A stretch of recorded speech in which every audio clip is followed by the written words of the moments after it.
Australia, New Zealand, neighbors, very similar in the way they play their game in terms of consistency in selection. Australia with a swagger, New Zealand slightly understated, two very good teams.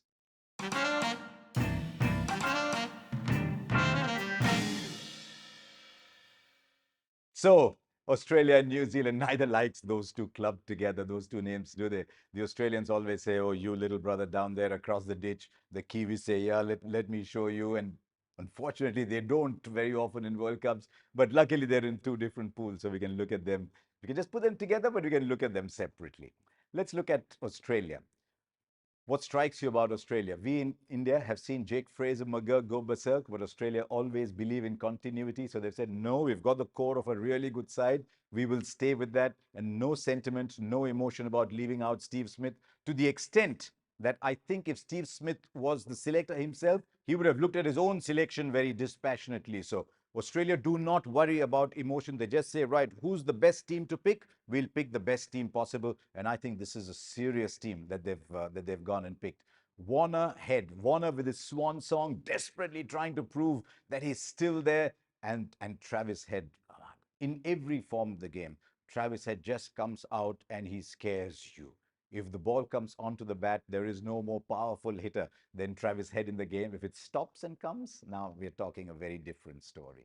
But let's focus on the power first. Warner, Head, Marsh, Stoinis, Maxwell. Now, this is Maxwell of Australia, not Maxwell of the IPL, who comes in and occasionally shows us what he can do and has an army of IPL fans just waiting for the Maxwell of Australia to turn up.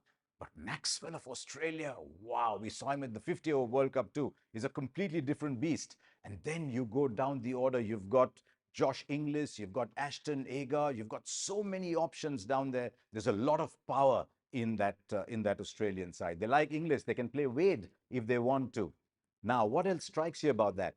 There's two openers at the top until you come down to maybe Ashton Agar, maybe you come down to 7. There is no other left-hander bang in the middle. Will they play Wade and push him up the order? It's not the Aussie way to do it. So I think they'll just let that be. Now, what about the bowling? Doesn't matter which form Australia play. It's always Stark, Hazelwood, Cummins, Stark, Hazelwood, Cummins. But this time, because they have so many seam bowling options, if they play Cameron Green, that's the strongest of them all. They've got Stoinis, they've got Marsh. If they want a bit of spin, then they've got Maxwell and they've got even Head at the top of the order.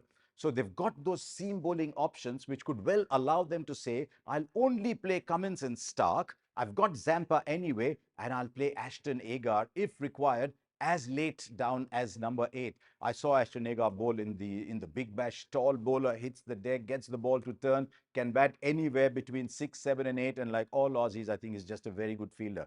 Now look at the plethora of seam bowling options that they have. If Cameron Green plays, the best of them all, Marcus Stoinis, seasoned seam bowler in T20 cricket, and if his hamstrings allow him, then Mitch Marsh as well. Hopefully, as the tournament goes along, the hamstrings will improve too. So that could give them the option of playing only Mitch Stark and Pat Cummins, and actually play both Ashton Agar and Adam Zampa. Zampa is a fabulous spin bowler, but you see what happens is they don't pick Zampa, or if they can't play Zampa for some reason, there's a big hole in there. But Australia don't worry about things like that. They'll just go out and play with the best side that they've got. I think it's a side that ticks a lot of boxes. As I said, great finishers, Tim David, Stoinis, Green up at the top of the order. There's a lot of power. I think this Australian team has it in it to go the distance if they can conquer the conditions.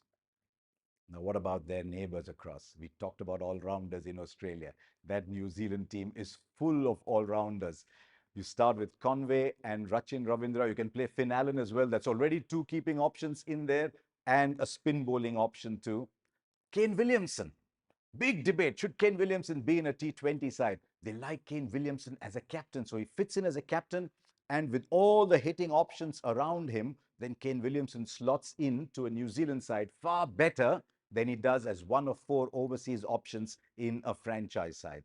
Then you've got Mitchell in the form of his life. He'll get the strike too when he plays for New Zealand. Mark Chapman is in wonderful form. He had a great series in Pakistan. We literally carried that New Zealand batting lineup. So they've got all those batting options down there. Glenn Phillips, whose off-spin bowling might actually come in handy apart from the 7 or 8 runs that he saves every single time in the deep. So there's power, there's slow bowling options, and there's left and right options all the way through. It's a very good top order, that New Zealand side. And remember, where are they playing? They're playing in Guyana, they're playing in Trinidad, both surfaces where it's a little slow. This New Zealand side, even though they come from the green tops of New Zealand, are actually a better side when the ball just stops a little bit, because then you can play Mitch Santner down as well, one of the best left-arm spin bowlers who can also bat.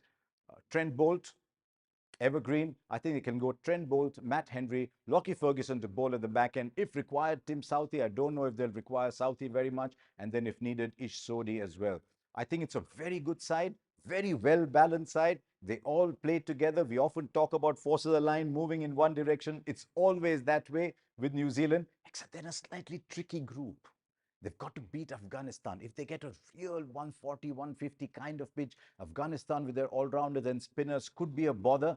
West Indies at home, they're such a powerful side. I mean, West Indies are the big dark horses of this tournament. So they're in a tough pool, but I'll back New Zealand to qualify from there. We're going to be doing a lot of interesting things on this channel. So do like, do subscribe. I look forward to hearing from you.